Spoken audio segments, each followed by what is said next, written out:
Ho deciso di candidarmi, di aderire a Potere al Popolo proprio perché in Italia vi è un problema che riguarda il disinteresse dei giovani alla vita politica. Potere al Popolo ha di fatto invertito questa tendenza, infatti sono stati numerosissimi i giovani che hanno deciso di aderire a questo nuovo progetto accettandone la sfida.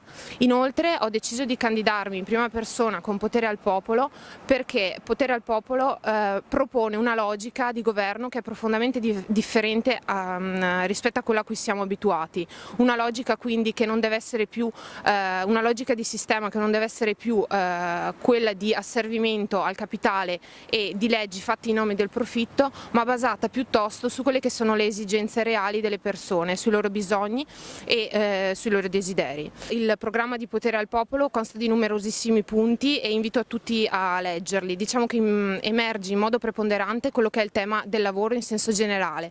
Quindi tra i punti principali del nostro programma vi è l'abolizione della legge Fornero, perché non è possibile andare in pensione a 70 anni di età, e l'abolizione del Jobs Act, che ha ulteriormente precarizzato il lavoro, soprattutto quello giovanile. Invito tutti a votare Potere al Popolo perché ritengo che l'unico voto utile sia quello che ci rappresenta. Con Potere al Popolo abbiamo l'occasione di votare e di eleggere dei rappresentanti che fanno parte della maggioranza della popolazione, che condividono con noi gli stessi problemi quotidiani. Potranno così appunto entrare in Parlamento e fare da megafono a quelle che sono le istanze sociali.